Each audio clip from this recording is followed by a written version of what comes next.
able to get to the loose ball, and he followed up Jordan with the recovery, and Jordan is fouled. Michael Jordan very upset. Michael, when he first came in the league, was essentially a take-it-to-the-basket guy. Explosive. Everything he did was explosive. The Bulls can go up 14. Jordan past Petrovic. While Michael got the scoring titles, the Lakers and Pistons got the rings.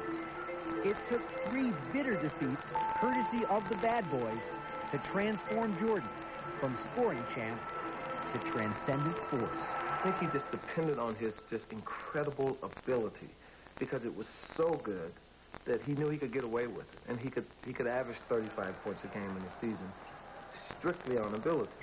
But I think his IQ has grown out of frustration, and the frustration comes from, yes, you are the most gifted basketball player I've ever seen in my life, but you're losing in the end, night in and night out.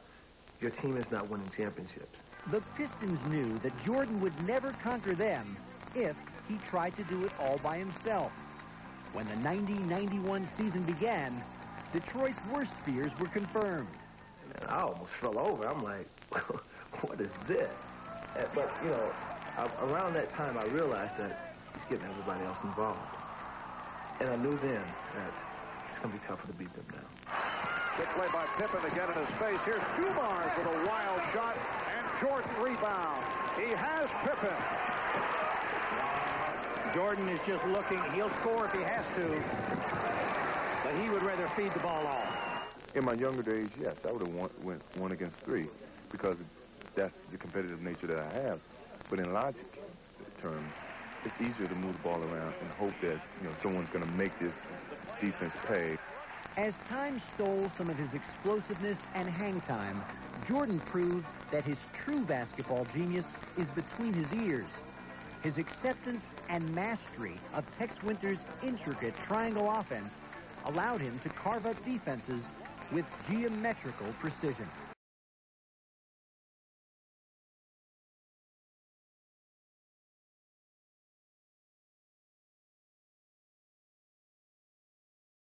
He's so efficient now.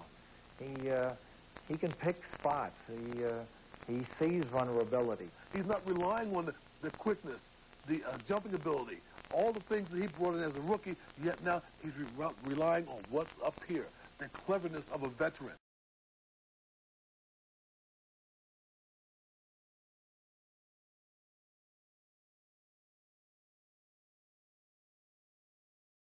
Now he has a mental edge where most of the players that he's playing against are trying to be like Mike, and that's heavy.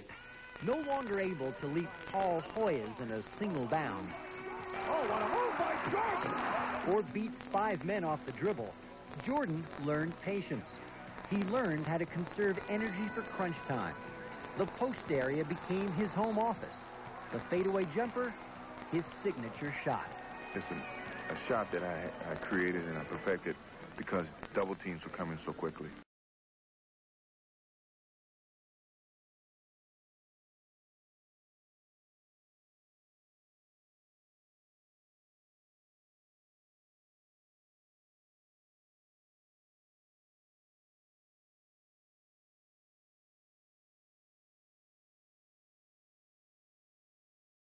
If I'm on a roll, it doesn't matter if you send in a double team, I can react quick enough to get the fade away. The ability to post up with the ball, make a quick little move, turn, jump, and fade away.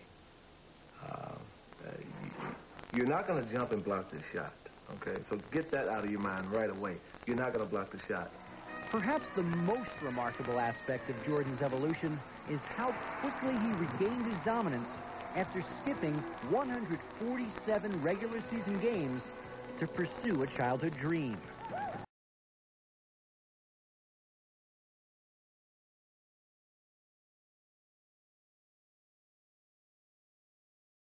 And as his game evolved, so too did his workouts.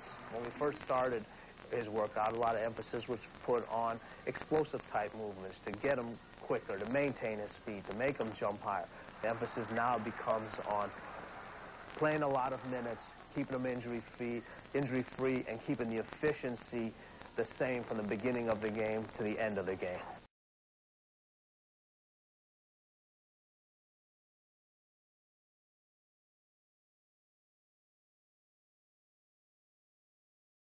Forget the fact that he has aged some or that he's lost some hair.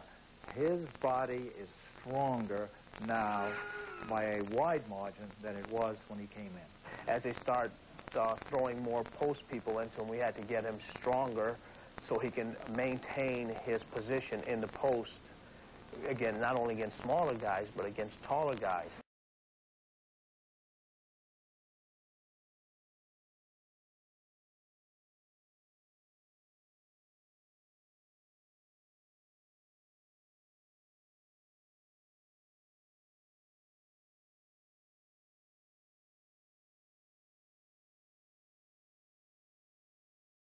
Stronger, wiser, more efficient, more intimidating.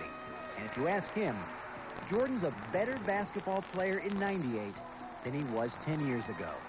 He says he's a better player. I say, Michael, you are a smarter player. You are now more energy efficient. Maybe 10 years ago, he was the best athlete that we're ever going to see. I think right now, he's the best basketball player that we're ever going to see. Michael is better than the game. He's better than this game that we know it. And until we figure out how to master the game like he's mastered, he will be the best that's ever played. A winner! Unbelievable! Jordan averaged 31.5 a game over his career, but maybe the most telling stat, only once in his entire career did he fail to score in double digits. It came in March of 1986 when he scored just 8 against Cleveland 30 times.